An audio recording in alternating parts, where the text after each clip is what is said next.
Association Annual Meeting in the room, and we also have people that have joined us electronically. So, good morning, and I'd like to welcome you all. First, I'd like to introduce you to our current board of directors.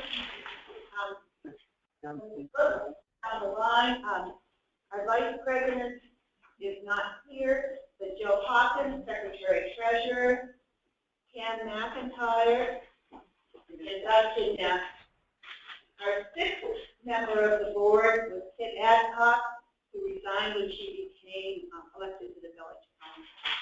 So we thank her for her service. I'd also like to introduce you to our staff, for the people that don't know them. Carrie Moffett, executive director.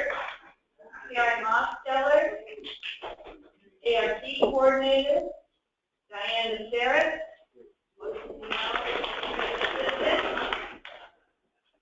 Jane Baldridge, who's communication and ARC associate, and our newest member of the staff, Carol Burda, who's our bookkeeper, and she's here, so you have a chance to meet her today. I want to remind everyone of the committee volunteer opportunities that we have. The association staff works hard, but a lot of our work is done by committee and by volunteers that get involved. The sign-up forms for committees are over here at the table, and you'll have an opportunity now or in a little while to be able to get those. We're especially looking for a membership of our Education Committee, which is responsible for the garden and the boat park, and is going to take on additional responsibilities for common property, common land, as we look at our the big picture for the association. The other committee that we're looking for volunteers particularly is our Finance Committee. We're looking to develop a long-range finance plan for the association, and so if you have interest in those, we really like that. Now I'm going to turn this over to Joe Hawkins for the forum. Good morning, everybody. According to our bylaws, at the annual meeting, in the presence of 100 members entitled to cast votes or proxies entitled to cast votes will constitute a quorum.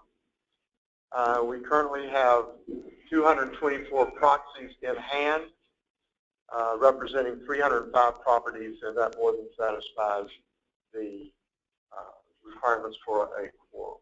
Thank you. Now we're going to enter the voting part of this. If you've mailed in your proxies, your vote has already been counted.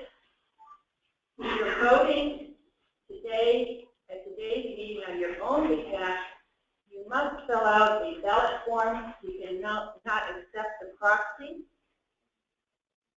If you're voting today for somebody else and you have their proxy, you also need to sign a ballot form and hand it in with the proxy in order to have that vote count. So at this time, anyone needing a ballot, if you'll raise your hand, and we'll be counting those ballots out.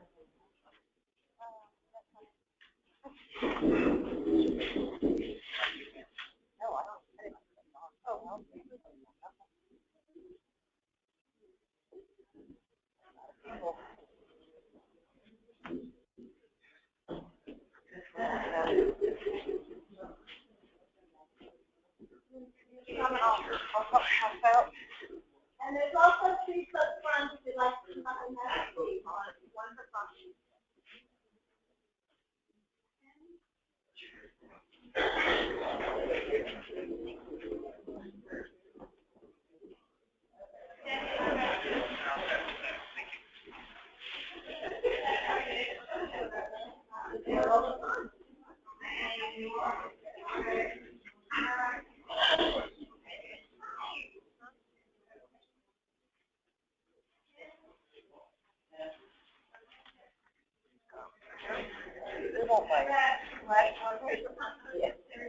And right behind you.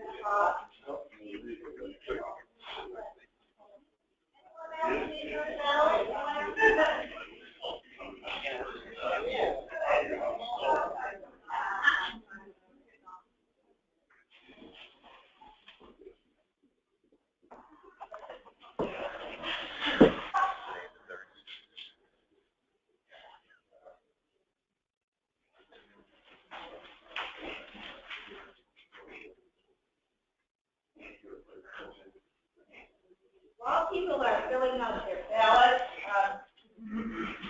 the minutes from the 2015 annual meeting were made available for review. The board is desired, or I'd be happy to entertain a motion to approve the minutes. All in favor? Thank you very much.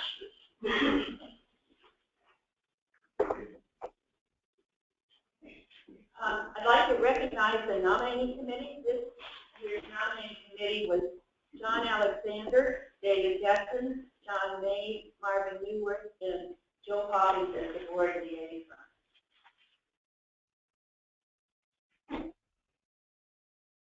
Now I'd like Joe as the board liaison. I thought when I was no longer president, I wouldn't have to speak so much at these meetings. Today I'm going to introduce our two nominees to the board.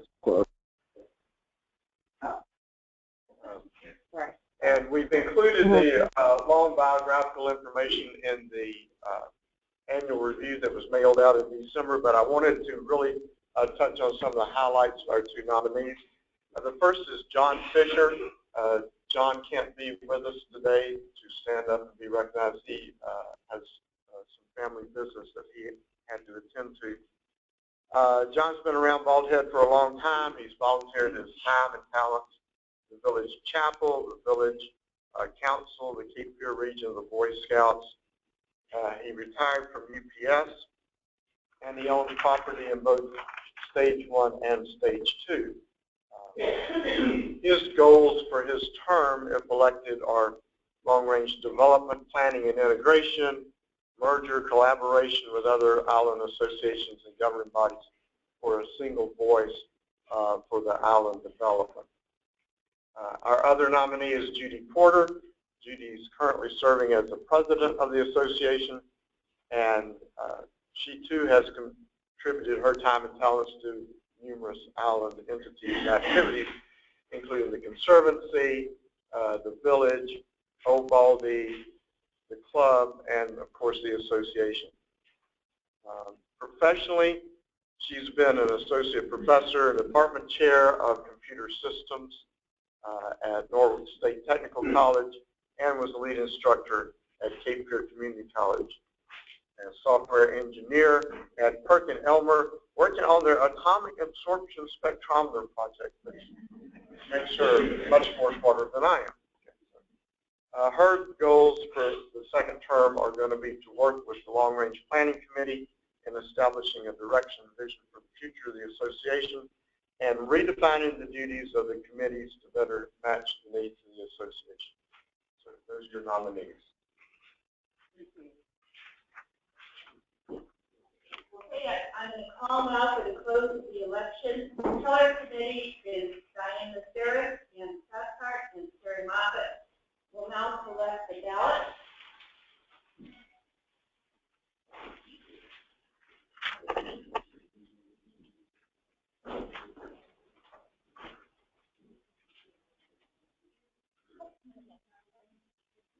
And coming up behind you, ma'am. Is that your piece? Good.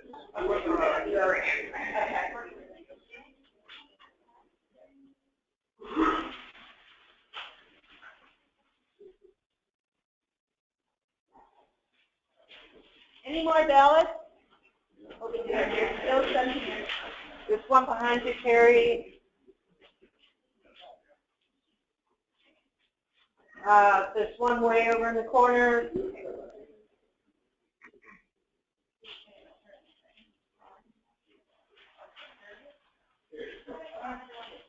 Here, Kirby has one.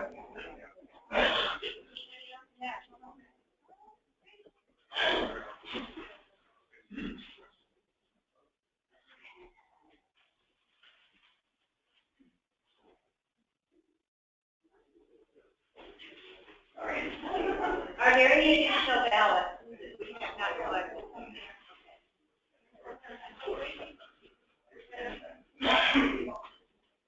Thank you for recording our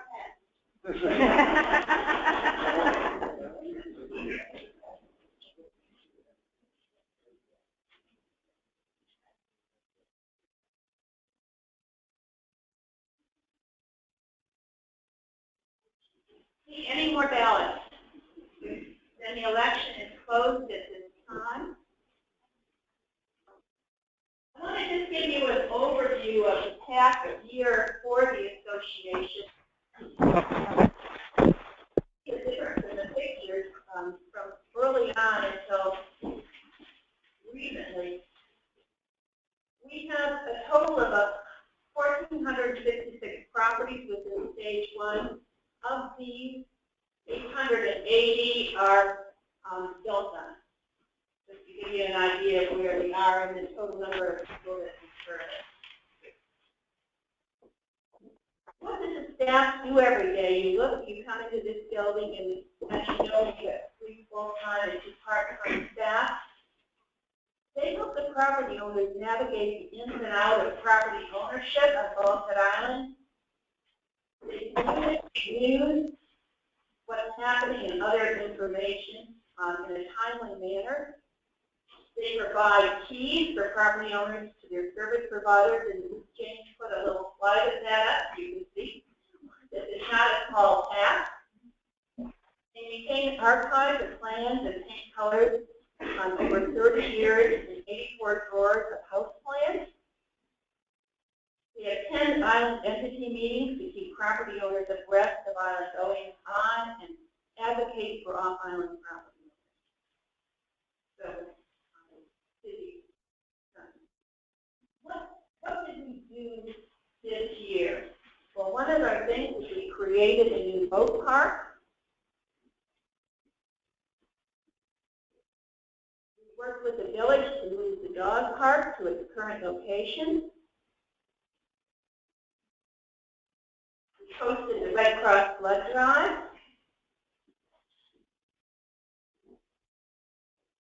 We hosted the Offshore Energy Forum.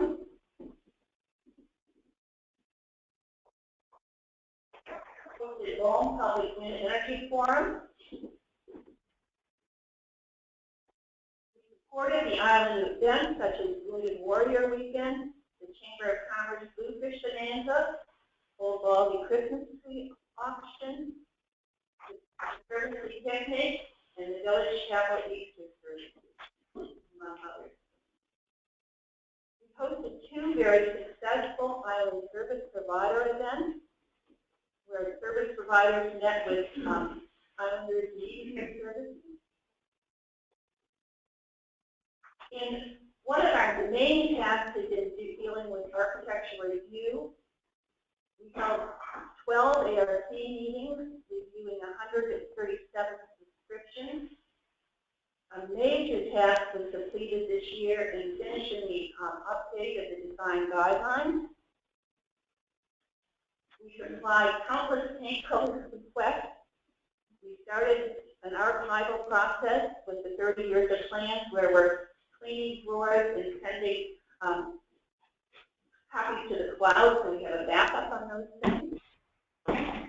Handled several hundred tree requests and answered hundreds of ARC-related questions for property owners. And I don't know if any of you are ever in this building during the day, but it's a revolving door for people with questions, things that they need to do.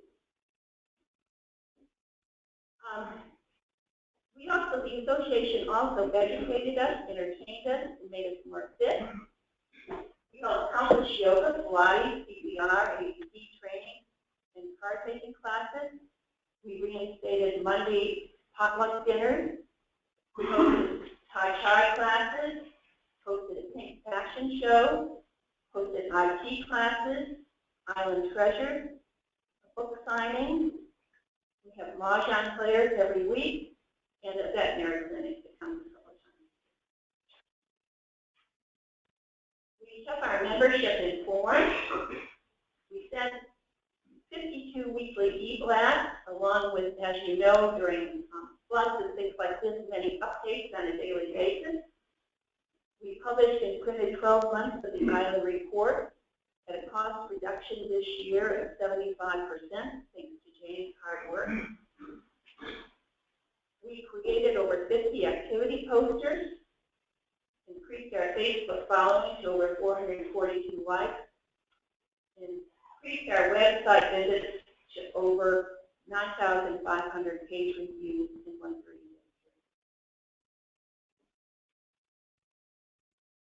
We held 2 successful litter sweeps. We updated the garden, and if you didn't see it, you need to go by next spring and take a look at it. And now I'd like to turn the meeting over. That was the past. Now we'll look at the future. And Ann Bazille is going to give us a view of what the Long Range Planning Committee has been working on.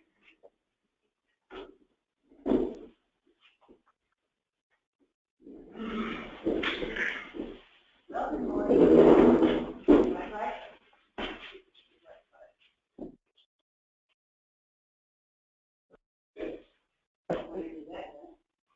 Okay, good morning. Thanks for coming. It's always a pleasure to see so many people here for this annual meeting, because the association exists to serve you, the property owners and homeowners. The mission statement for the association hasn't changed in the past years. It's to provide leadership on behalf of all of our members through community advocacy, communication for our members, and activities sustaining the values and attributes that make us all. With that in mind, the Long Range Planning Committee this year set about doing a strategic analysis. So we can take a look at where we are in the association and where we want to go. Members, by the way, the members of the committee were John May, Dick Johnson, Ann Gardner, David Ray, and Joe Hawkins was our board. The people who have been working on this particular project. The first thing we did was to craft a vision statement, which is one sentence to describe the clear and inspirational direction that we want to go. We came up in this a community working together to cultivate a better quality of life and to maintain the ageless appeal of Bald Head Island for generations to come. After we crafted the vision statement, we did what's called a SWOT analysis, and if any of you are in business or Congress, I'm sure you've done these SWOT analysis. What you do is each member of the committee took a look at what we saw as the association's strengths, weaknesses, opportunities, and threats, both internal and external. And then we brainstormed about those, and we combined them, we subtracted them, we put them in order of importance, and as a result of that, we came up with 7 goals that we are submitting to the board that they follow out to coming year. The first one is awareness and advocacy. The goal is to be a leader with property owners on all islands, wide issues to advocate for you. First action item under that is to develop a way that the voice of all non-resident home and property owners can be represented on village-related issues. We said there are 1,466 property owners. About 90% of you exactly you don't have any say in village referendums such as broadband or beach renourishment, issues like that. And we believe that way that your voices can and should be heard on this issue. So one of the things that we're going to be working for this year is try to figure out how we can. The second action item is to identify, monitor, and provide information on potential offshore threats. Some of you may know that two of our association members were part of a delegation that went to Washington, D.C. to lobby against offshore oil drilling. So we have to be aware of what's happening around us in order to deal with those threats in the future. And then the third one is to work with the village to promote improved broadband. That's the first goal. Second goal is research and resource management, to provide stewardship for all of our assets, including the community centers, shared common areas and lagoons. So oversight for all the undeveloped common areas, such as community garden, book storage, and working with BHA on the shared common areas. And of course, depending on how the vote goes today, we may or may not have another piece of land to add to the association common area, and there would be an action item involved in that. All right, the third goal is one voice for all homeowners. To develop a way so that all of the property owners on the island can speak with one voice. We want to strengthen the current working relationship with Stage 2, Middle Island, Harbor Village, and want to continue discussions with Stage 2, mutually beneficial agreement. As you know, there have been talks between the two stages on and off for several years, and they haven't gone very far. So what we'd like to do this year is perhaps look at some new methods, some new strategies on ways that we can approach this issue of bringing those two stages together. And what is really important is that we figure out a solution which is a win-win solution, so that the property owners in both stages feel good about the agreement. Okay, now I guess we're on number 4. Communication. We have always felt it was important. One of our most important duties in the association was to communicate with our island owners. You can see the 3 action items that we're proposing. And the one I want to kind of stress with is the first one. Survey our members to test communication effectiveness. If you're going to represent your members and if you're going to be advocates for them, you have to do 2 things. You have to provide them with information, and then you have to provide an easy way for them to give you feedback. So we have done some of these little monkey surveys over the past year or 2. We're going to be doing more of those as issues come up, and you need to know how you feel about those. And of course, communication is a 2-way process. We can send stuff out, but if we don't get anything back, then we didn't do a very good job. So as these little surveys come up, and I'm not talking about 4 or 5 pages, I'm talking about 2 or 3 questions. And as you see these come up, if you would please respond to those. Yeah, you can't represent you if you don't know what your views are. Teamwork.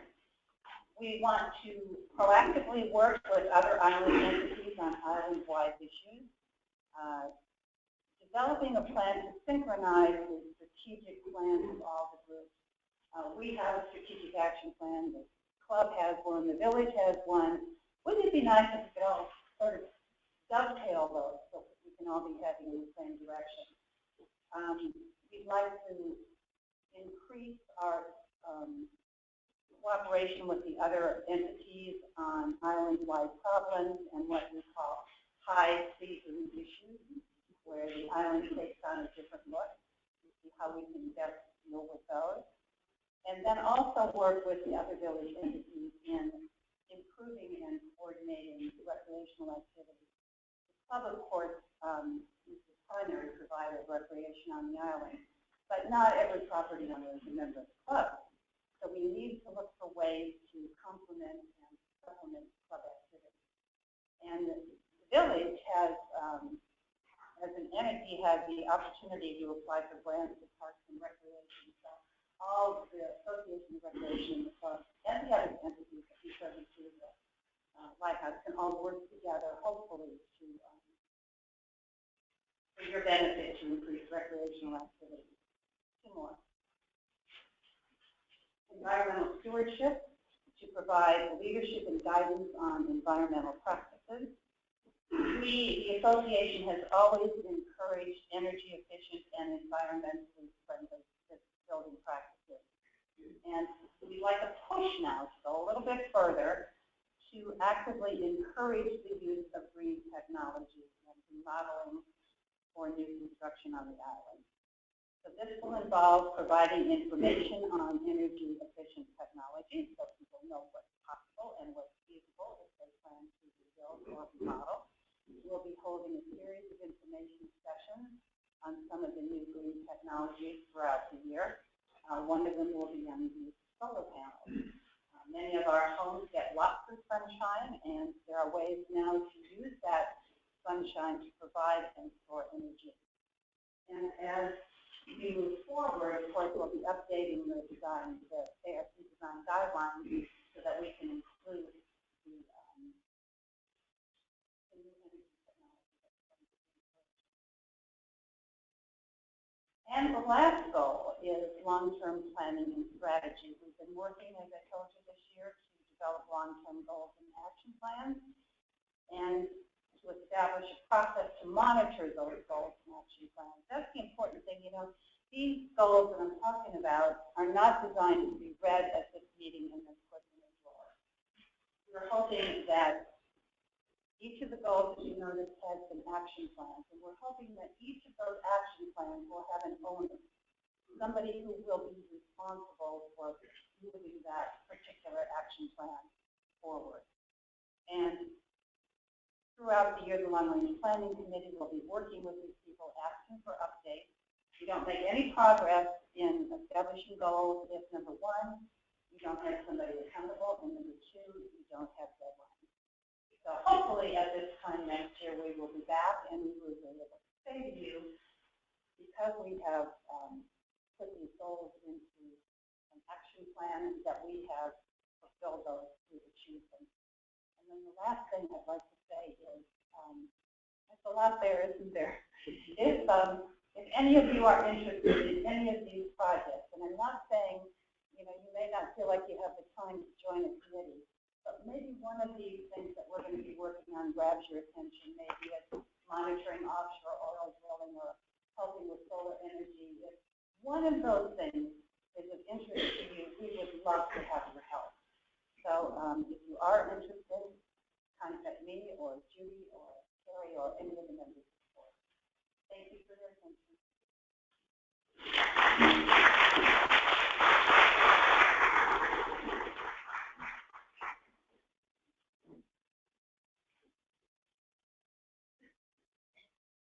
I'd like to, at this time, recognize committee members whose 3-year terms have expired that are now rotating off from architecture review, Wood, and Warehouse Oak, communication, education, and recreation, Ricky Whitmire, finance committee, our master, Mary Jo Walker, Sandra Hill, Dennis Robinson, long range planning committee, Vic Johnston, and Kane, natural resources and beautification, Kathy Kettles, Lee Webster, Dana Hunter, and Bill Liddell.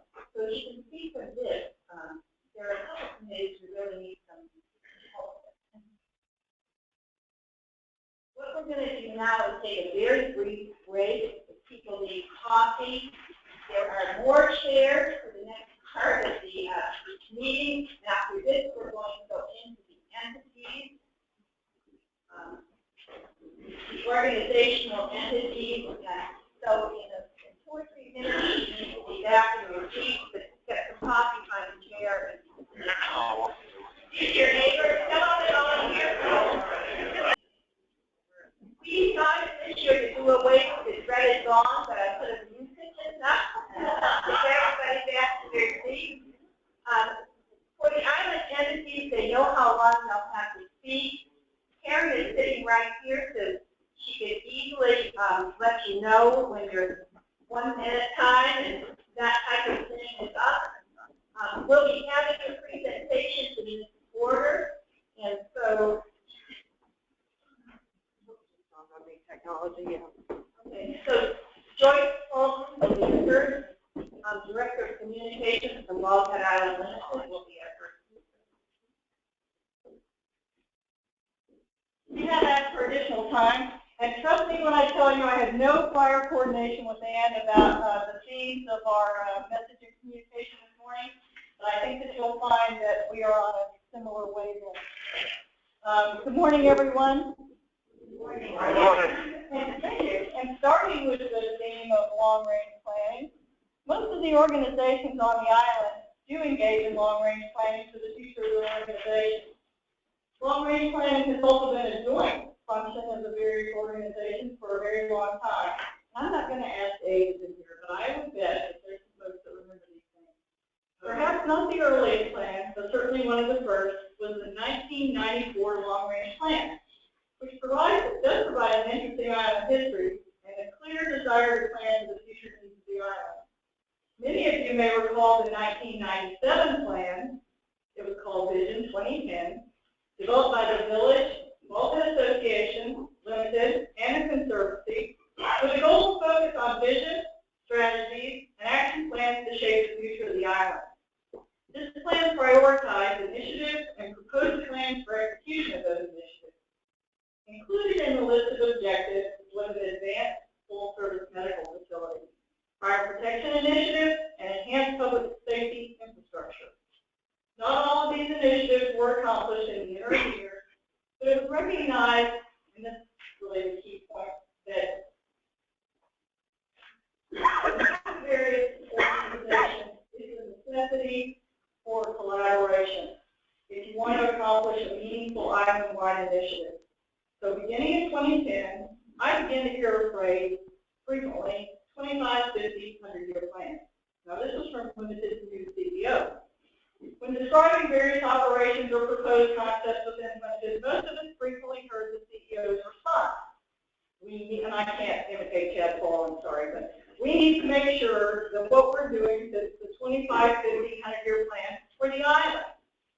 Okay, so with this mindset and as opportunities arose, Limited worked in collaboration with a number of island organizations toward an island-wide vision that makes sense in the long term. Part of our CEO's opportunity to pursue this vision relates to timing intricacies associated with Mr. Mitchell's estate. Existing now are unique opportunities to accomplish goals and objectives that have been recognized in some cases for many years. A prime example is the new public safety complex. Last September, the Village and Limited worked together and Limited sold land and operations to the Village for construction of the new public safety complex. Additionally, the Village purchased from Limited contractor services and fuel operations. Simultaneously, Limited purchased from the Village the existing public safety facilities and land. And the Village is leasing back the current public safety facilities until the new complex is complete. This multi-dimensional transaction provides a mechanism for several things: public safety facility improvements, future expansion of public work, and creates coordinated public service areas that include the contractor services and fuel operations. In another partnership effort with the Village to create solutions for long-term infrastructure and operational needs, the Village acquired from Limited the property adjacent to Town Hall, thus establishing the foundation for Village expansion in its current location. The Bald Head Association, aware of infrastructure opportunities being made to other island organizations by Limited, began to wonder if there was an opportunity to purchase the site commonly called Battery 4 as a long-term investment in BHA's future. Limited has a relatively short-term opportunity to work with island organizations on this type of transaction, and we're happy BHA is asking the membership for affirmation regarding the proposed purchase of the 1.3-acre parcel of land adjacent to the Association Center. The BHA recognizes that the adjacent site is a key infrastructure asset for its future. Along these same lines, in 2014, 2014, Limited created the Merchants Row Condominium Association to provide the opportunity for purchase of the units by the tenant. By early 2015, Limited had sold all the units, and in May, turned over control and management of the commercial association to its owners. Selling the Merchants Row units substantially contributes to the long-term viability of the island, with service providers owning their operating space. Emerging from the 2014 complicated and multi-organizational global agreement, which dealt with ownership of the marina, club membership, yacht membership, and creation of the marina association, was the first-time opportunity to change the organizational structure of the yacht club. Because the yacht club now has ownership of the marina area relative to the split, in June 2015, the yacht club voted to convert from a youth-only membership structure to a condominium. Then in July, the yacht club deeded split to the unit split owners. The global agreement of 2014 also laid the groundwork for continuing infrastructure improvements like the 2015 Village, Transportation Limited, and Marina Association collaboration to fund and extend the marina infrastructure wall. Again, a major long-term key infrastructure asset for the island was put in place.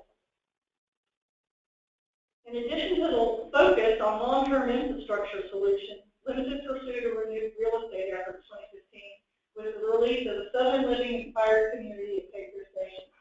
This new neighborhood release, the first major release in over 8 years, met with great excitement, and we anticipate another release of homes by Easter. Roughly 400 property owners and guests attended the October celebration of the Inspired Home at Cape Station. And plans are being made to hold the 2016 Roasted Toast in October. If you haven't seen the Southern Living Inspired award-winning model home at Cape Station, please stop by and walk through this weekend. Activity events are the gym golf cart test drive sites located at the Real Estate Sales Center in the Harbor or the Southern Living Inspired model home at Cape Station. Kevin Edwards from Capital Ford Gym will be on hand to answer questions and assist the test drive. And for all the animal lovers in the audience, the Atlantic Animal Hospital and Pet Care Resort wants to know how you feel about having a veterinary hospital on the island and how interested you are in boarding pets and having a doggy daycare facility. If you've ever wished you could board your pet overnight or leave your doggy daycare while you're off the island, please fill out a survey. Your response will help the owners of the Atlantic Animal Hospital, Dr. Lori Parrish and Dr. Michelle Rohr, determine the animal care needs of the community. I put some surveys on the side table over here if you're interested and want to pick one up. Dr. Parrish and Rohr will be available at the Maritime Market today to answer questions. As you enjoy the many events of this special weekend, I encourage every community organization to look ahead to their future, define those objectives to improve our collective future, and then take action needed to achieve those objectives. Thank you very much. Appreciate it.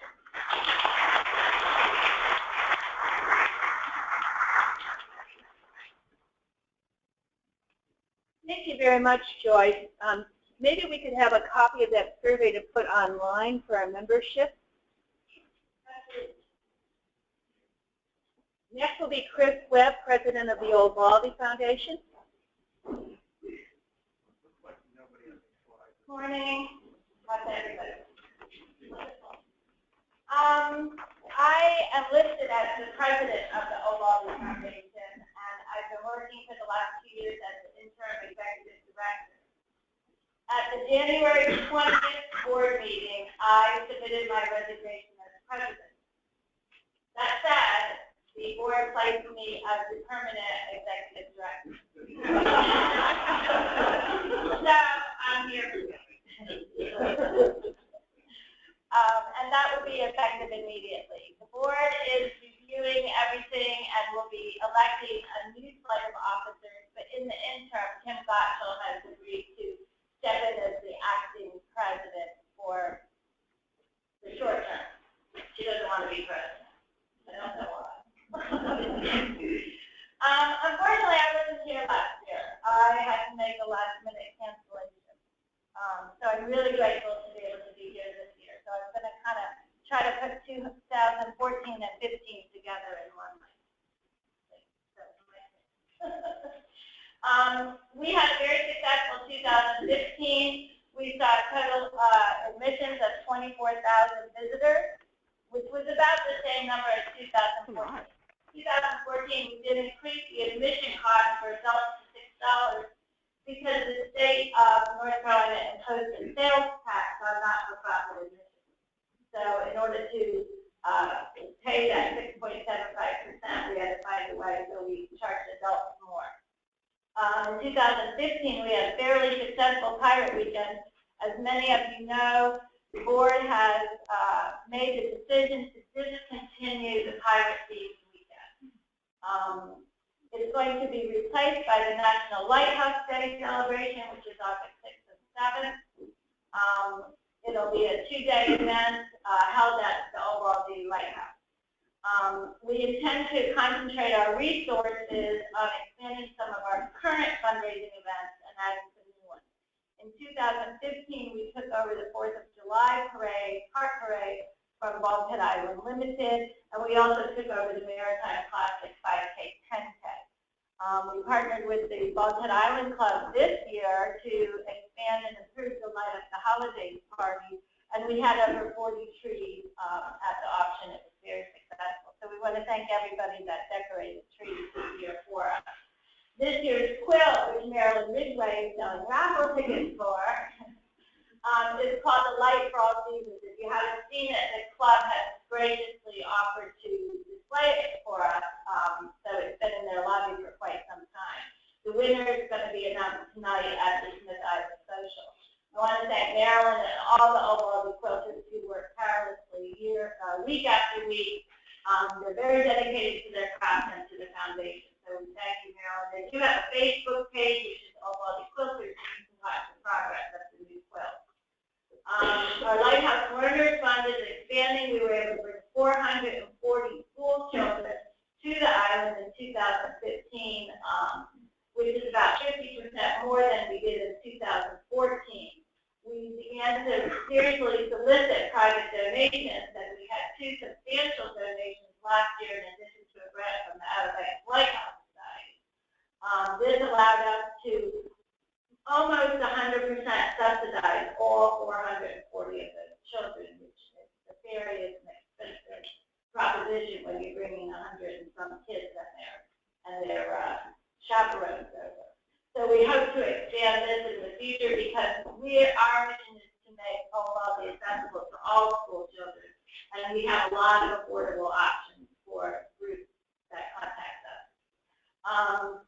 We also were a part of the Southern Living Inspired Home. Ovaltine supplied doses to host the Southern Living Home every weekend in the fall, and Ovaltine did receive 40% of the admission fees from that. So that was a nice check that we got at the end of the year. In 2016, we're facing major repairs to the lantern room. We're going to sign a contract with International Chimney for about $125,000 to try to stop the water from pouring into the lantern room. So we will have the tower closed mid-April to mid-May. 2017 brings Ovaltine's 200th birthday. We're already starting to plan a year-long series of events. We're hoping to partner with a lot of island entities. We've already started a plan with the Bald Head Island Club for a special weekend of events. We hope to do an event monthly from March to December. So if you want to volunteer or you have any ideas or you have a business and you want to partner with us, we really look forward to working with everybody on the island. Work does continue on our new building project, but unfortunately it has fallen a little bit behind schedule because of various external forces. That said, that is not a reflection as to how important this project is to the future of the foundation, the expansion. So that's Ovaltine. I do just, if I can take a minute and on a personal note. I meant to talk about this last year, but as I said earlier, it was necessary for me to cancel at the very last minute. My husband Ray and I went on a very long and difficult journey starting in 2013. And this actually is the weekend. This is why I wasn't here last year. It's now 2016, and I'm moving on to a new chapter of that trip. And what I wanted to say last year, the experience that I had, although it was difficult, I can't thank the island community enough for the care, kindness, and generosity shown to me, Ray, and my family. The island community has the ability to set aside differing opinions, politics, and disagreements for the common good and to accomplish a goal. That is really the true value of this island in my opinion. Not the real estate value, it's the people. And it is my hope that this spirit continues on in the 25, 50, and 100-year plan. My pay it forward last year was the first annual Ray Webb Memorial Blood Drive, which the association kind of hosted right here. We had a little mobile blood unit here. The island collected 35 units of blood. It's the first time it was ever done on the island, and the response, according to the American Red Cross, was exceptional. We had no shows, no calls. We had every spot filled. This was all made possible through generous donations from Bulkhead Island Transportation, the Bulkhead Association, the Maritime Market, and the Village of Bulkhead Island. They all waived their barge fees, provided lunch for the staff, and we had many volunteers come tips with the water ladies. So the second annual Ray Webb Memorial Blood Drive is scheduled for March the 29th. So you'll see more information about that, and they'll be coming here, and I hope to get 35 more units.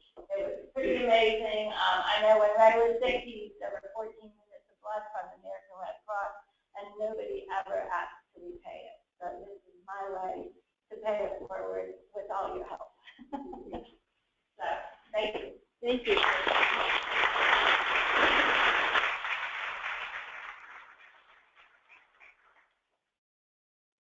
We'll next have Rex Cowdery, the board member of Middle Island Property Owners Association. Thanks, Judy. It's a pleasure to be here. Thanks for the invitation to talk briefly with you all. You may be surprised, perhaps pleasantly so, to learn that we have no long-term planning process. Last year, we were in the midst of negotiations with a young family, and I'm pleased to announce that on May 22nd, transfer of Middle Island, docs, equipment, leases, architectural review process, covenant enforcement rights, and whatnot took place from the owners to the association. They did a number of wonderful things. They provided a floating dock on Baldhead Creek, repaired the bulkhead at the dock, installed the gangway at the Cape Creek dock, and also provided a substantial transfer payment that will help us improve and maintain Charlie's labor of love at Middle Island. I wanted to express again our appreciation to our fellow associations in that planning process for the transfer. My experience was extremely helpful. We've been really happy with the degree of support that we've had from the property owners. 85% of the owners actually voted on the covenants. 100% of those voting approved, and 100% of the owners promptly paid their first annual assessment. Always good. Actually, we do have a long-term goal.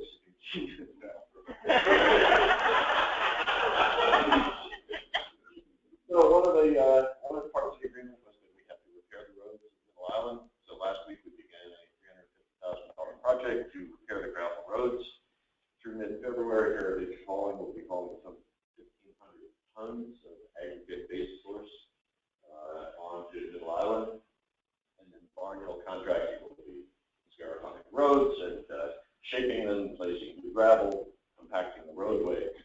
So for obvious safety and liability reasons, we've closed Cape Creek Road to non-essential traffic during this repair process. It would hardly do for a visitor's golf cart to come flying down the winding gravel road and get an unpleasant and dangerous surprise come head on into a quad-axle dump truck or a motor grader.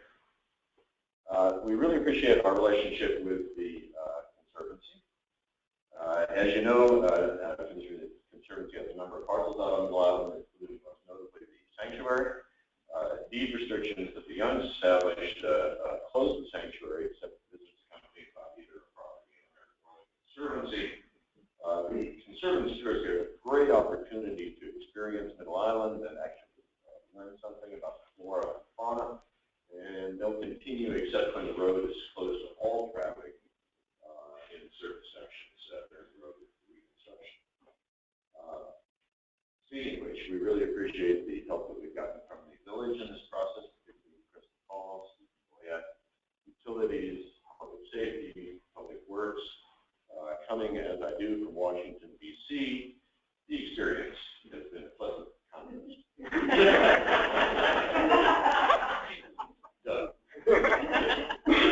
There's another area, obviously, where the village should be a real help to all of us, particularly the Middle Island, because of our situation. That, of course, is broadband, and we are hoping that it is a top priority to solve this problem for all of us. Finally, we really appreciate our relationship with the Bald Head Association. There are a couple of ways in which that is particularly useful. Most notably, architectural review. We have an agreement now to go forward doing architectural review in conjunction with one another. It's obviously financially advantageous to the association, and it's a tremendous benefit to us because it provides kind of administrative and professional expertise that we would not otherwise have. And it helps to assure that architectural standards are reasonably consistent across the island as well, which I think is in everybody's best interest. So we are very grateful for that. We're also grateful to follow in the wake, the very strong and broad wake of the association as it moves forward in some areas like, for example, the offshore drilling or the petition on placement of the wind farm. We will look forward to continuing to follow and join. Thank you very much. Thank you.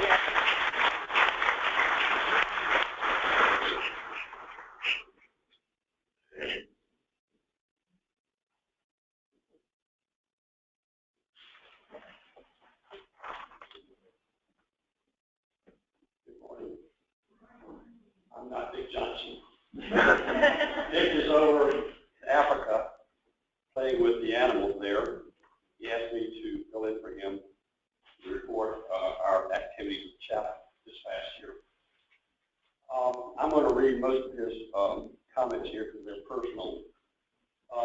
This report has traditionally been a review of the past year.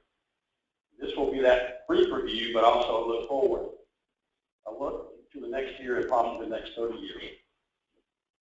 January can be a bridge between the old year and the new, so it's appropriate that we look back.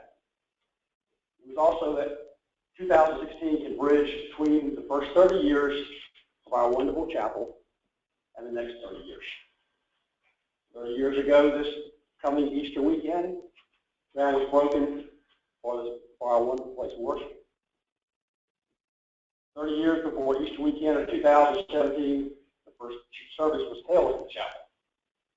And that our committee has been formed to coordinate our planned one-year anniversary party, Easter 2016 to Easter 2017. We hope to focus 2016 chapel activities toward building on what the chapel leaders of the past have built, so we can continue to be a vibrant impact on the spiritual life on Bald Head Island here. Some examples of thoughts and plans in process as we go forward. The long-awaited website is up and running. We want to expand upon that and add content to the cornerstone of this electronic communication.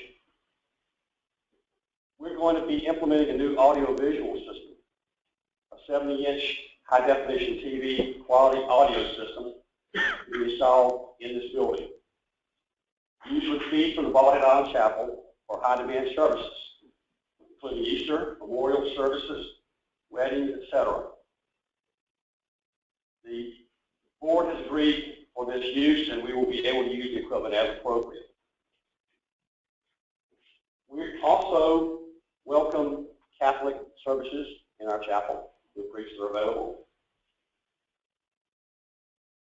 So going on to some of the business items, first thing is we have to do this year is replace 3 retiring board trustee members. Our nominating committee of Betsy Carr and Bob Porter did an exemplary job of finding the best for replacements. Our retiring leaders, Betsy Carr has been a trustee for a number of years, number of terms. She's provided different types of committee chairs. Clark Pennell, the same, has also been with us for a number of years. And Lee Wester, who I might add was one of the founding members of the chapel, has been here and helped us tremendously. In 2015, with the help of our board, Dave Clomson, the previous Building and Grounds Committee person, we initiated a program of rehabbing our ministers' quarters at Fort James Landing. We completed the project in a little over almost 3 months, and it is a great place to house our ministers. Of course, you know our ministers are welcomed by our property owners, and they come on Wednesday and stay till Monday. And they have a beautiful new place to reside while they're on the island and enjoy the island activities. With the help of Steve Henson Builders, I took over the responsibility from Dana at the end of last year, and we completed that project. And I'd like to also speak for Melanie Robbins, who helped out in the procurement of the furniture, et cetera, inside the decor. Bob Daffer is a board member. He's our organist, along with choir director Cindy Sellers, and our pickup, I call it a pickup choir, that we have every Sunday that is extraordinary. It's amazing how much beautiful noise they can make. Bob Porter handles our finances, keeps us in line. We appreciate Bob's diligence and help. We also have Patty Cabin as our secretary, who keeps all of us in line. John Fisher also helps out on the technology issues with the chapel. Weddings continue to be a beautiful part of our ministry with Elizabeth Beam's help and Patty's guidance. The new website and social media focused by Elizabeth will add to this wonderful tradition over the years. All can give leadership by Nani Williams and Melanie Robbins adds to our life continuing traditions. Thanks to both of these volunteers that make it happen. A major input in the chapel is on island outreach. That's led by F.A. McLeod. Many aspects, including Gary Albertson's pastoral care, are critically important to our spiritual life. Please continue joining some of our Bible studies. You will be glad you did. Thanks to all of your help in the help of the spiritual life of the chapel, especially all the volunteers, the greeters, the singers, etc., that help out every Sunday morning. Join us in making another fantastic 30 years. Thank you.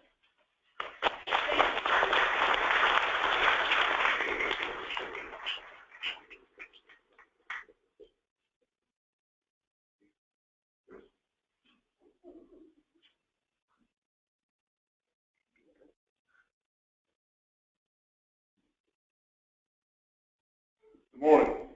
Good morning. Steve Henson I'm filling in for Paul again this year. He's in Central Florida, I think, swinging the golf club this morning. He couldn't be here. Thanks, Con. Thanks for the association for all they do for the island. I thank Limited for all they've done this year. Last year has been a great year. And the club for all their support they've given the chamber this year. We've been in business now, I believe this is our 4th year. I remember your service. I was on the initial board, and I've stayed on that board since that time. Our mission statement is to promote Bald Head Island experience and support a thriving economic community while honoring the island's core values of sensitivity to the environment, preservation of history, and celebration of traditional seaside pastimes. To that end, we're basically a business advocacy organization, but we also understand that in order to promote the island lifestyle and promote businesses, we also embrace the community as a whole. So we encourage membership individually. We have a number of individual founding and non-founding members. Our total membership as of the 23rd of this month was 99, total membership 99. 70 being businesses, so about 30 non-business owners, members. Some of the events we've done in 2015. The Bluefish Bonanza, we kicked off in 2014. If you recall, we had limited use to sponsor the fishing rodeo. It was a blue water boat offshore fishing tournament. Very successful for a number of years, but its participation started to wane and eventually limited, just decided to stop doing that a few years ago. Trying to keep with the spirit of that being a favorite pastime of Bald Head Islanders, fishing. Claude and a few others came up with the idea of doing a shore fishing, surf casting, more family-centered fishing tournament. The Bluefish Bonanza was born. And our first year, we had about 100 participants. This past year, we had about the same. Participation was roughly the same. We had a number of sponsors both years. In 2014, we really kicked it off well. We had $28,700 donated to sponsorship money. So most of that went out in the prizes. We had Pee-wee category, teenage category, and of course adult category. It went very well. Last year, we didn't have quite that much participation in terms of sponsorship monies, but we got the same participation as far as active fishermen. And we had more kids. We had a lot more kids last year, which is what we kind of want. We want to see the families out there. So you go to our website, which is baldheadisland.org. Really easy to remember. And we have some pictures. We have some history of this tournament. And of course, we're having it again this year. The Bluefish Bonanza this year, if you want to write it down, is October 14th and 15th, which is prime bluefish tournament or prime bluefish catching season. Last year was funny because I'm the guy riding around the pickup truck checking make sure all the weigh stations are active, everybody's got ice, nobody gets hurt. And until about noon, Claude and I met Claude at the tent, and nobody caught any fish. I think we had one fish caught. I'm trying to think who that was. It was, it doesn't matter. But we're like, we're going to have problems here. We're going to have to figure something out. We're going to have to, how are we going to do this? Well, by 3, I go down to the weigh station at Beach Access 39, and the cooler is full. There's like 50 fish in that cooler. So there were guys that were out there catching fish, but just hadn't come up to weigh it, which makes sense, because I'm not going to come in the way of fish if I'm still catching anyway. But it turned out to be a very successful tournament. We had a lot of fish weighed. We had a fish fry that night. We cooked the fish that were caught. We got guys cleaning. The market provides the labor for that. We also cater the event. It's a lot of fun. And of course, we award all the prizes. So that's our big event of the year.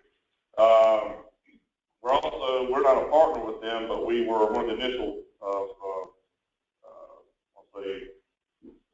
contact points for the Adventure Corps group that come out here in March and do that big 50-mile run. Y'all heard about the Badwater Cape Fear? We're not a partner in that, but Chris will call me or Claude occasionally for a golf cart or some transportation or logistical help. It's a great organization. It's a great event, and it's also this March 18th to the 20th. So y'all put that on your calendar if you want to come out for that.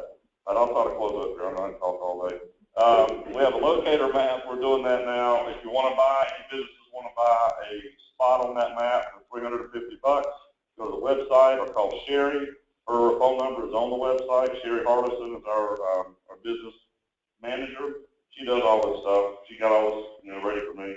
What else do you want to follow up here before I go? No.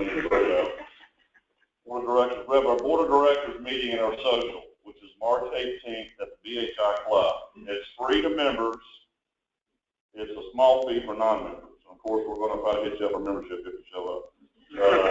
But it's fun. Of course, the club is, it's at the club. So it'll be a food and drink.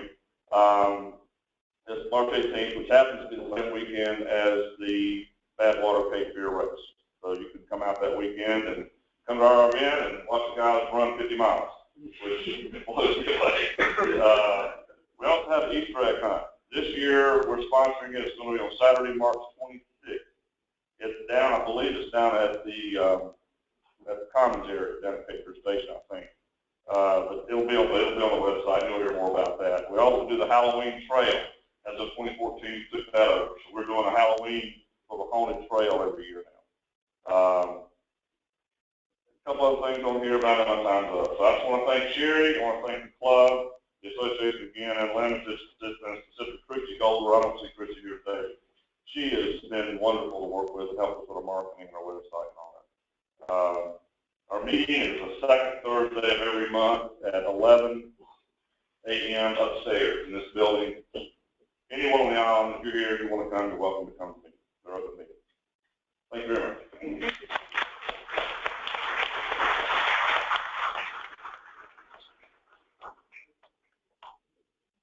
How's everybody doing? I brought my whole book. Are you ready? I really appreciate your attention. My name is Suzanne Dorsey. I'm the Executive Director of the Bald Head Island Conservancy. And just want to say that the state of the Conservancy is strong. And we're strong thanks very much to our board leadership. Sheila May, where is Sheila?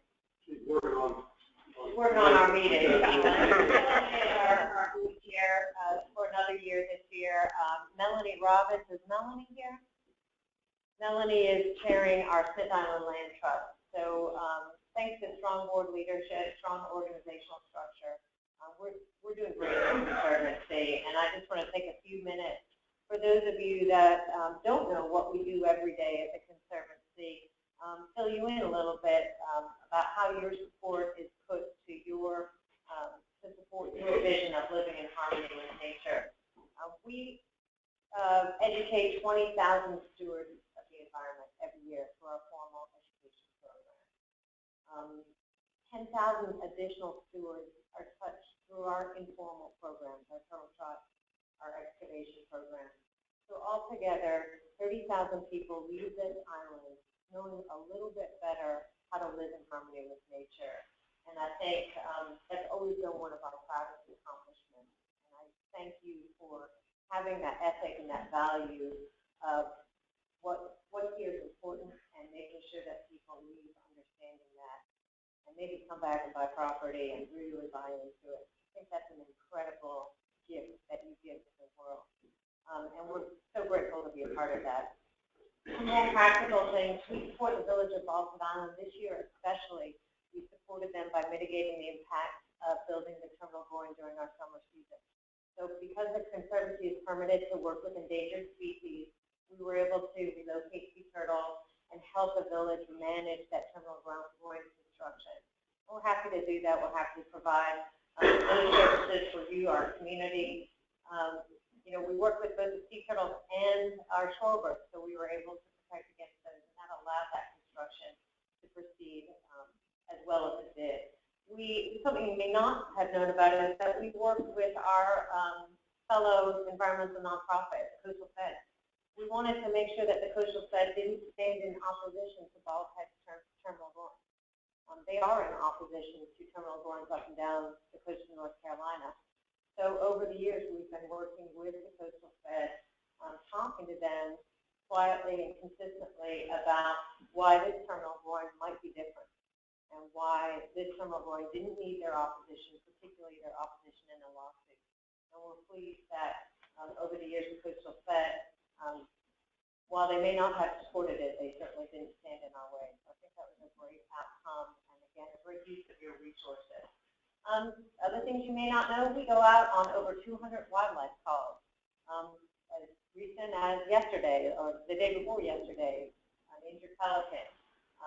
Responding to wildlife calls, responding to people in need, snakes in attics, snakes in bedroom.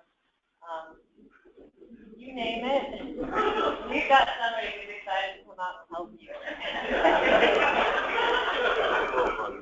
We do our best to help the animals, but mostly we're worried about helping you and keeping you safe. Birds, snakes, marine mammals, of course, are endangered, sea turtles, birds, and this year we are now permitted to work with endangered sturgeon. So if you haven't seen a sturgeon, call us because we are permitted to work with it now. We also try to keep you abreast with objective information. We engage with government agencies and plans about alligator management in the state of North Carolina. We try to be an active participant as a community that lives in harmony with our gators. We feel that our voice should be heard at the state level when they decide on management practices, but also management around sea turtles, endangered shorebirds, and a variety of other animals and plants that are present on our island and are important for us to continue to steward. We manage your deer project, as you know. So much more. I think one of the things that I'm really proud of that I want to make sure that you know is we mentor and educate professionals in environmental science. So each year we have over 30 interns that come through our program. They serve you, they teach your grandchildren, they share their enthusiasm, they take you on birding programs. But they leave us and do extraordinary things. They get into graduate school. They work for government agencies. They work for private nonprofits. They work for consulting agencies. Occasionally we have a few failures and some go and become doctors and attorneys. But for the most part, we're really successful, and it's a great place, a great accomplishment of your conservancy, really hitting our mission of education. We've partnered with some entities, some external entities, and really focused on partnering with entities to give you the solutions you need to live here. We have a weather station with the Climate Office of North Carolina. It's a pretty exciting outcome. We also submitted a grant to protect your salt marsh with the North Carolina Sea Grant and NC State. We partnered with Museum of Natural Science in their Whiteville office and brought leadership teams from Whiteville onto the island. And that's thanks so much to the work that Larry Lambert did with Coach Harbaugh. We were able to bring those teams onto the island and partner them with their peer mentors, our interns, while we're training them about environmental stewardship. It's always an exciting outcome. We do all this, and it comes back to our excellent board leadership, my wonderful professional staff that has the skills to put this in place with limited resources, stewarding your donations as much as we try to steward the environment. Just board leadership on partnerships in these academic environments is so crucial, and we've been so grateful for that support. We have technical staff that have advanced degrees that continue on and get further advanced degrees. They're looking to hear from you. I was asking, what are the three most important things for the community of Bulkhead Island? And you should be able to understand what those are right off the top. And help provide you with objective information to inform your decision. Not making your decision, but informing your decision. And we work very hard to provide you with that. The future, everyone's talking about the future, and I'm excited about it. The future on Bulkhead is great. You know that Bulkhead Island, this community, is the only sustainably built barrier island community in the world. In the world. Nobody else had the foresight that the Mitchell family did, and this community, the generator society of living in harmony with nature, nobody understood that that would really allow you to be here today. But we've got to think about tomorrow. And as all of you work in your long-range plans, I urge you to consider the idea of coastal resiliency. Understanding your vulnerability, and we will work to provide you with specific information about your vulnerability. But what can you do today that will make you take tomorrow from storm? We want to support you in that, and we look forward to working with all the entities. Thank you for your time.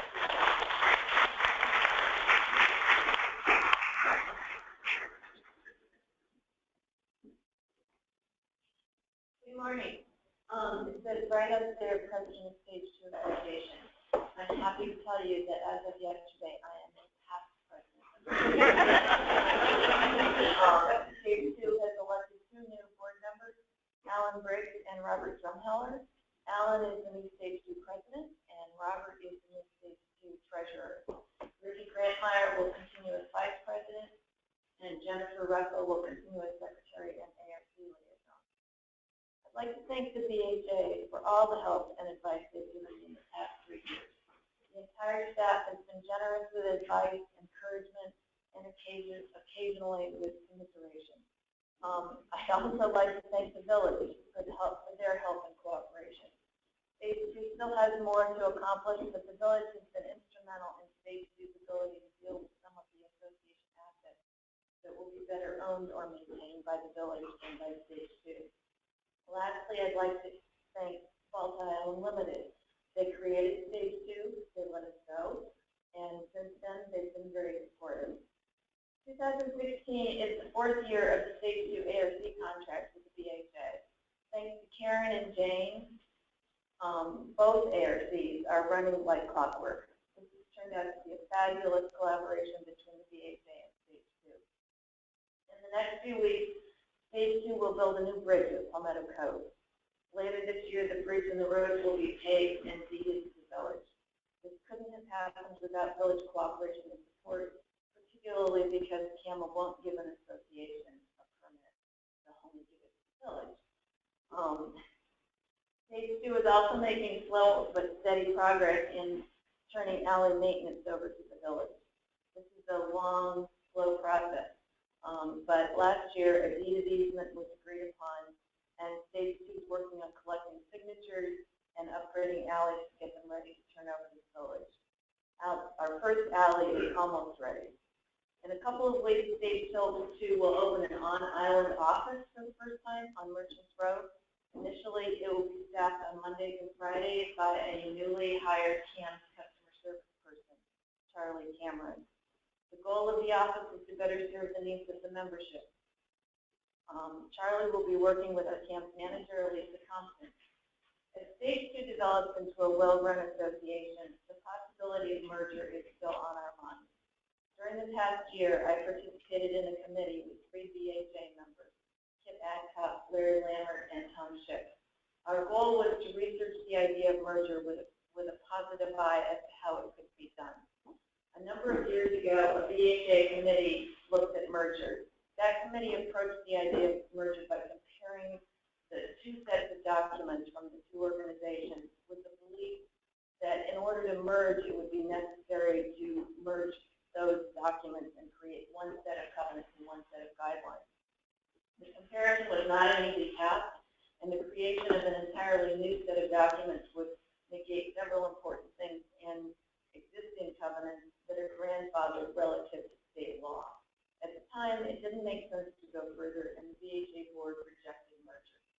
In 2012, merger was again briefly discussed, primarily because the BHA covenants had a deadline date of December 31st, 2012 for merger.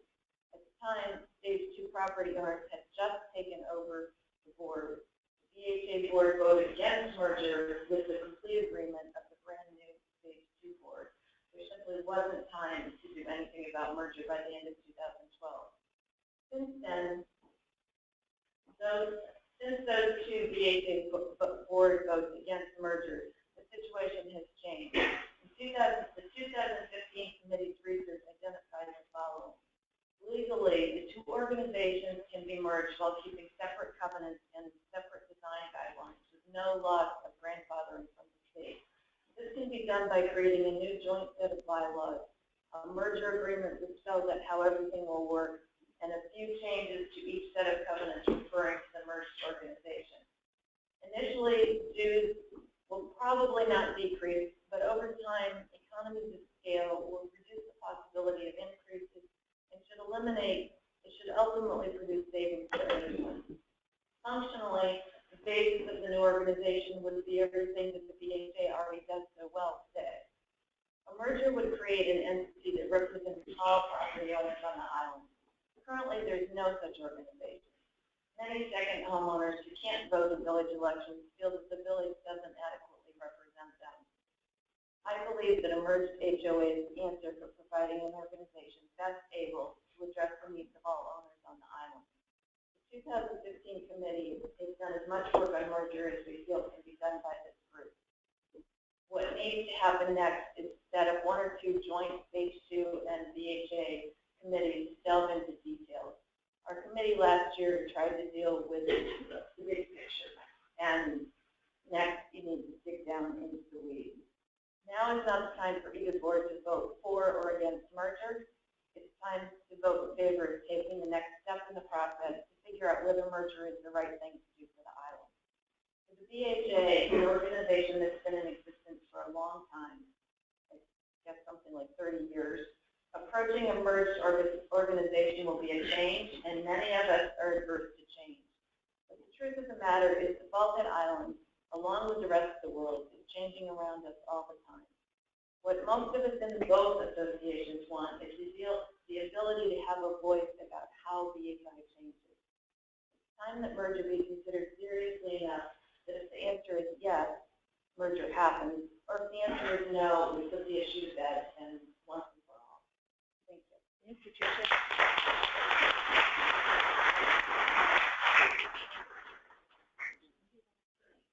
Yeah, he's going to want that.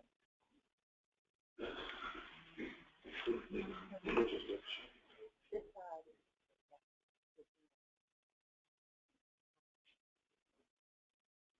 Get it open.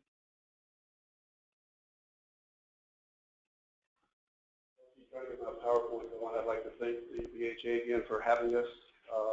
This is the 10th year that I've been giving a presentation here, and thank you for that. Balkan Island, there is a lot of changes, but one thing that doesn't change is none of you have aged a day. So it's always good to be here, and we will continue the theme a little bit about looking toward the future, give you a little update on where we are, and what our thought process is. Thank you, Jay. We'll be there for a minute. We currently have 1,213 full memberships, and we have 328 add-on memberships to that. And you can see the breakdown there. Our total membership limit will be 1,598 members. That has not changed in a while. The club is in good shape financially. We had a very, very good December, which helped bring in budget for the year. Although slightly, we did it again, and it's for a number of years in a row. We're very positive about 2016, but still a little bit cautious. I mean, it depends on what you read and which day you read it. The good news is we have paid off all our debt. Club is debt-free. And what that does, it allows us to plan better for what we need in our future. Just a quick review. Last year we took in $10.5 million, and we spent $10.5 million. That's what I am assigned to do, and a lot of good things happened there. The total dues percentage is 48.2. Last year was 48.3, so it's going in the right direction. Something different for you this year in the slide is just for us to open the door. Put a key in the front door, open it, and be ready for business. This is what it takes. We need 60 memberships to pay for the insurance. 87 memberships just to pay for the utilities. Over 1,000 memberships to pay for the staff that we have to have at the club. Golf course maintenance is a fixture, whether anybody plays or not, we maintain it. And the taxes, I need 36. So if you take the average dues, you can see by the time we end up, it takes dues just to keep the place open. Even before you come for dinner or to play golf, play tennis, or go swimming. And just so you know the little minutia that we get into from time to time, if you want us to play music, movies, background music, bands for the weddings, it costs 10 memberships. Yes, $40,000 for licensing, just to be able to do that. Facilities improvement. Tonight at the Smith Island Social, we are going to have the Palm Terrace open. fire pit will be going. Next week, we'll be putting new carpet into the pump room. So we're doing things to keep the facility moving forward. Interim, and before I touch base on what we're going to do in the future, we'll be doing small pellet improvements, a hard roof over the outside heating area. We're painting the pool this coming week, and we'll also be painting the deck. On the radar, we need to update our documents. Since we have become independent as a developer, our documents are developer heavy, so they need to be more member relevant. I'll touch on the facilities plan in action and member involvement communication. On Terrace, we'll have seating for about 44 people. It's going to be a great place, spring, summer, and fall. My suggestion is get there early. If you want to be there, get there early. The fire pit is once again one of those things where we have seating for about 24 people around it. About 12 of you can sit comfortably. The other 12 will need to sit on the wall. But it's a good social spot, and it'll be a lot of fun in those same periods of time. The board, and you have a very good board at the club, very, very forward-thinking board. We are spending a lot of time and energy on what we need to do to make the amenities at the club of more value and more attractive. If we don't do this, it hurts everybody on the island. I think here the rules have changed. Just touching on Mrs. Barner, she talks about change. Nobody likes change. Change is coming. And in our industry, change happens overnight. You went from a retirement community where people wanted to play golf to where now retirement communities are where you want your grandchildren to come.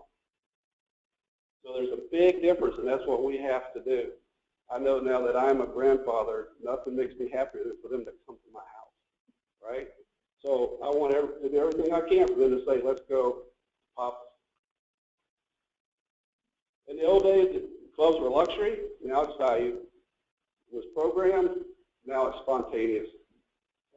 It was exclusive, now there's a lot of diversity in it. It was just golf, now it's family. Family, family, family. And leisurely versus now the palm room is so popular it's just a walking spot. Things have really changed. Our key drivers are what will impact keeping members and getting new members. And what is the return on enjoyment for you as a member? We have engaged a company, architectural firm out of Baltimore, Chambers USA. You'll get a little background on them in a minute, but that is to go through our new pool, Pelly, tennis, fitness complex plans that we have.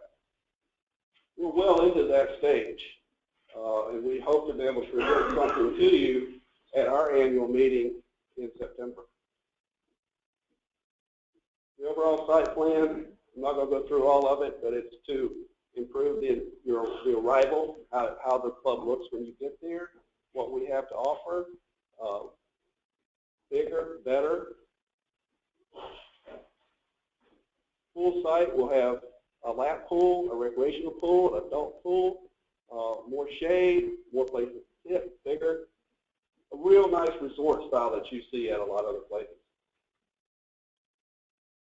The Pelly will be expanded so that it is much nicer, larger, and we'll have the kitchen facility be able to serve sometimes the 1,000 people that we have. So the plan is to have it where we'll have pocket doors so that most of the time it's wide open and have about seating for 200 people. Once again, when that happens, get there early. Fitness, wellness. Fitness is one of those things where when you're building an interstate, you might as well build 4 lanes versus 2 at the same time. So when we build a fitness center now, we're going to make it about a third bigger than what we really need, but knowing that the growth in the future will take care of that in a very short order.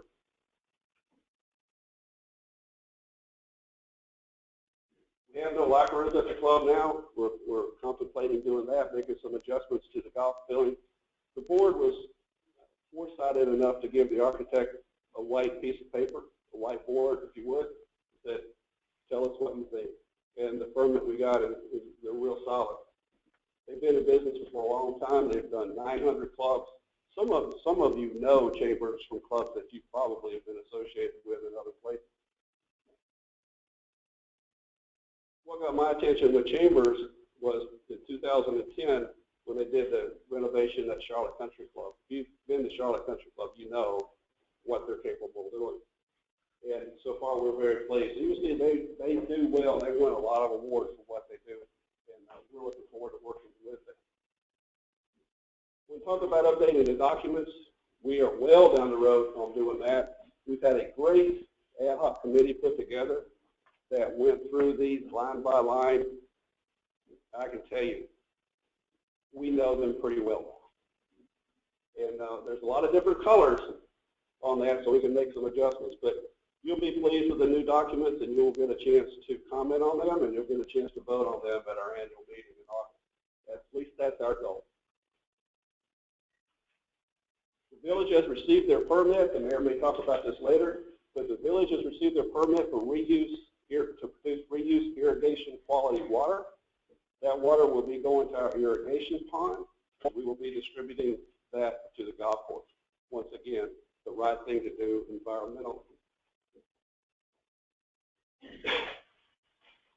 Coming up, lifestyle changes are affecting what we do. Financially, we're very strong. We just need the strategy to make sure that those funds are put in the right place.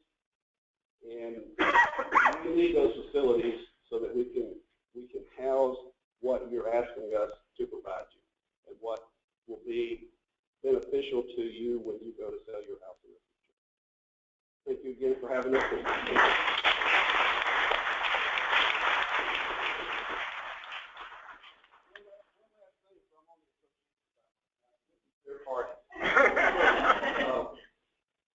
We did open up a few tables for tonight. We were sold out. We opened a number. We got everybody on the waiting list in. We have room for about 20 more people. So if you would like to join us, at that point, we will not have enough food. Okay? So everybody is welcome. Thank you.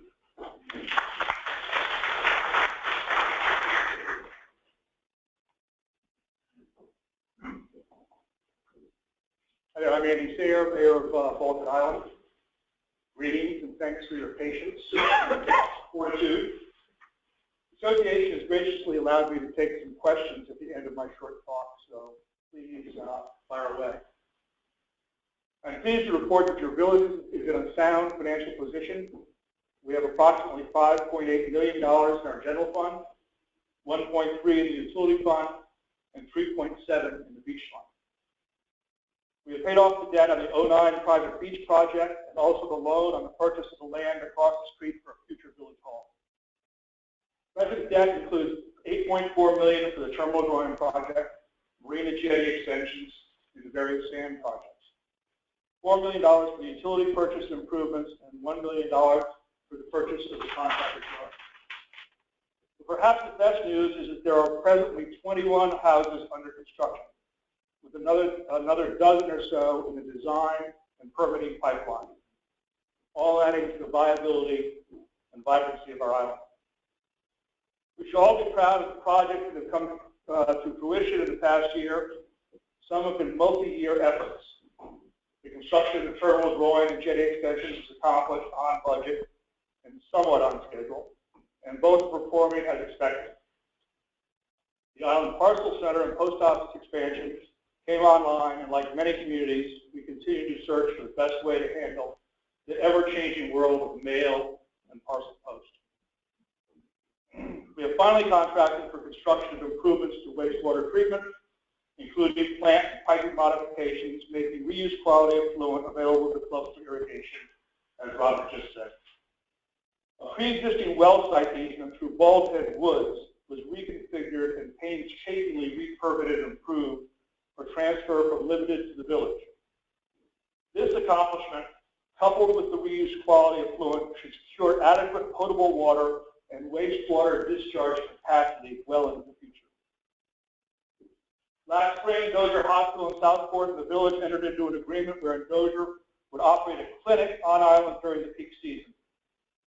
Although there were some operational hiccups, mainly due to staffing and minor financial loss to Dozier. They've agreed to operate again this coming season. Improvements to creek access off North Bulkhead 1 were accomplished with the aid of a state grant secured by village staff. So what's on our plate now? As I mentioned, we have purchased the contractor's yard principally for the relocation of the public safety department. We have contracted with an architect and a construction management firm to lead the design build process. Presently, we are well into the schematic phase, tempered by preliminary costing. We hope to break ground this summer. As part of this purchase, the village is now operating contractor services and the fuel operation there. This is something of an odd duck for a municipality, but both an opportunity and necessity for our island community. Unfortunately, stormwater management is on a lot of property owners' minds these days. The village has begun design on the next phase of infrastructure to facilitate removal of water from the interior of stage 1. We hope to begin construction in late spring. Other refinements and new initiatives are being explored in what has been a very wet year. Other pressing issues include offshore energy development, appeal of sections of the new FEMA flood maps, permitting frying pan shoals of the sandbar site, the new inlet dam study, North Carolina Coastal Resources Commission rules, village communication, on-island parking and transportation, and on and on. Longer term, we need to keep attention focused on the mandatory review of the sand management plan that we have with the Corps of Engineers, Casual Beach, and Oak Island. Modifications to the plan are likely with significant ramifications for sand disposal on our beaches. However, I believe the most pressing issue facing our 21st century island is the necessity for improved and reliable broadband access. How we get there can be debated, but whether you stream or not, we must make the commitment to improve on what we have now. If we do not move forward, we will jeopardize our property values, which harms all property owners, and ultimately the liability of our island. In closing, I want to recognize and thank the departing members of the last village council, Gene Douglas, Bob Helgeson, and Art Morris. It was a very productive 4 years. I look forward to continuing that progress with the new council.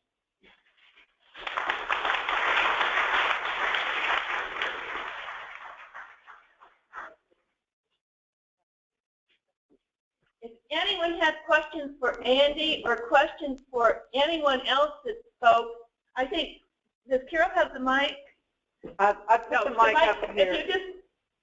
If you speak loudly or... I'll bring the mic. Along with the stormwater management, is there any planning for mosquito control and abatement going along with that? We do spray on a regular basis, so we're out there doing it now. We have definite licensing considerations we have to adhere to, and but that's part of the program. Okay. On the broadband issue. I'm sorry, just can I interrupt 1 second? It does some people at home that are calling in electronically hear you. If you don't mind. On the broadband issue, this week, we graciously request for cable access on our street. And I had AT&T come out to repair that. And before that discussion, I was told sidebar that they are planning to put high-speed viewers on the island. That they were in the process of putting in that structure and all AT&T customers would get That would be news to me. This issue, you hear a lot of things about this issue, and you just have to make sure that that it's coming from a reliable source and it's not just rumor. But we will look into that. I was told that by AT&T. Okay. We have a phone call with AT&T. We have our service. So at this end of the summer, we may have 4 to 3 minutes. And the third time, I may have 5. So we didn't meet anyway. We got to call AT&T. They said, well, you can come out and you pay me money if we can get you Okay, please not. So, the people who are like that don't know what's going on. I think that's what you get. We are doing that too. Once we said, okay, I'm doing it, they quickly learned that they were quite very good. So that is not what we call. Yeah, that's true. AT&T has a number of offices that don't generally communicate with each other. And as Robert said, they have different initiatives going out, and you hear various things. Any other questions? So, for those of us who hear all the rumors, what is happening? At this point, we are having the bond referendum was defeated, as you well know, and so we are having a retreat next week with the new council. The new council has unanimously supported working for better broadband. So how that plays out, we will have our attorney with us on one of those days next week. So our attorney dealing with broadband. So we'll get a strategy going. Hopefully.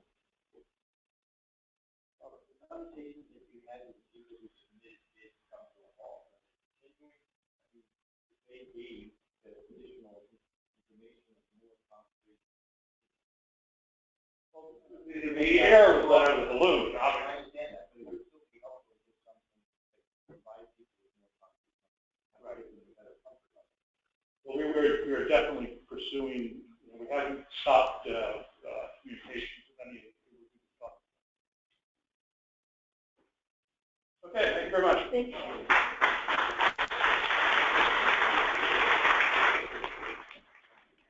I have a question for the board. Yeah. I understand that the board has the ability to tell us that they're going to do something and then graciously allow us to vote on it, purchasing a new property.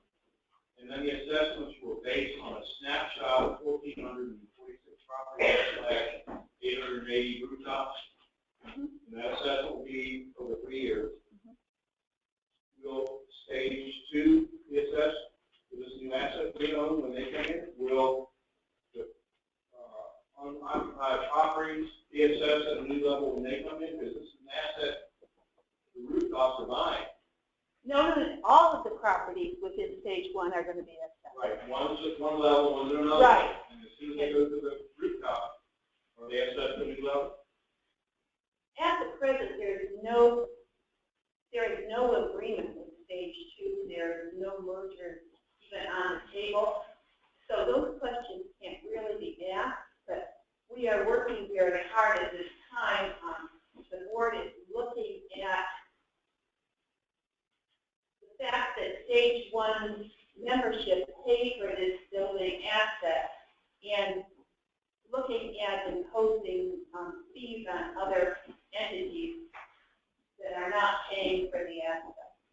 But right now, our only ability is to, the proposal was as was voted on, and it could be, there could be a difference as time goes on, and we take a look at our financial picture in the assessments, but right now, what was proposed is what will either be or not be for this person. Will the board ask membership when that decision is made, or will they just do it? I mean that we sitting here will own that asset and right. Limited selling new property. We will try to provide all the information we can to the board for the membership. And you know, we talked about, you heard Ann talk about using SurveyMonkey and that. We will try to get as much input from our membership as we can on decisions as we move forward. The vote has not been counted yet, is that correct? Okay. Voting results.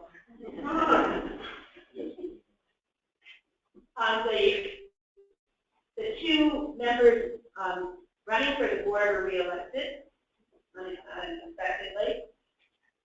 The covenant change was approved by 87% of the membership. The Battery 4 purchase was approved by 60% of the membership.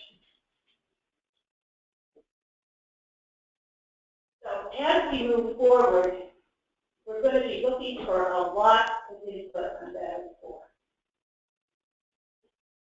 And I think those people that are concerned with that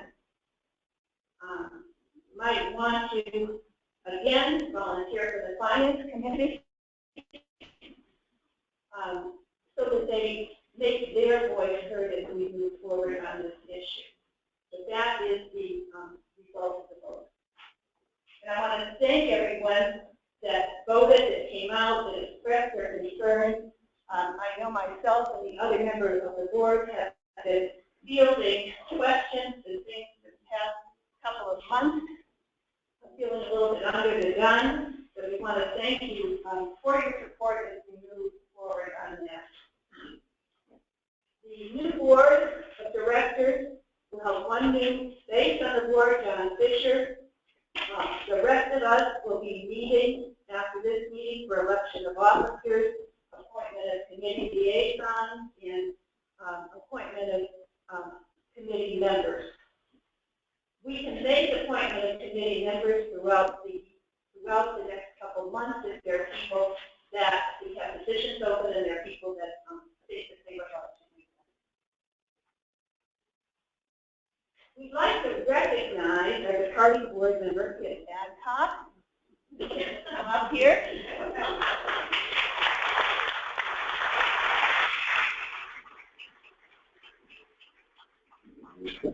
It has been active in the association since 1990. I moved here, 1990. 1990. And one of the things that she was active in over the years was that she was active at the time that this building was being constructed. And what we have for kids is sort of a commemoration on her achievements on this. This is an original sighting of the Qualified Island building and also showing the new purchase of the Battery Ford. Okay, so thank you for your service and enjoy working with you on the Village Council. Thank you all very much.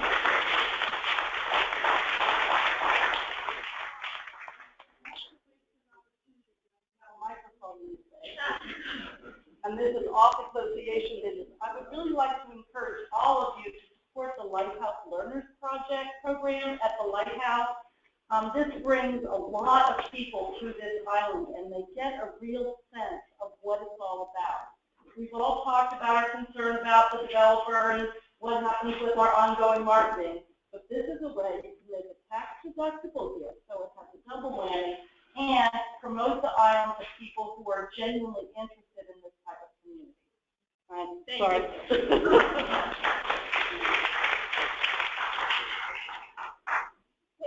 I'd like to thank you all for coming. We look forward to hearing from you. Oh, wait, Diane? Just a second, Diane has something. I know you're all anxious to get up because those seats are not comfortable. As you depart today, if you are interested in the Atlantic Animal Hospital and Pet Care Resort being here on the island, two of the representatives will be outside. They'll give you a form to fill out. They will be at the Maritime Market if you want to fill the form out and drop it off. It's just a questionnaire. Would you like to have the services that they provide here on the island for your pet? Thank you. You need a motion for adjournment. Could I have a motion for adjournment?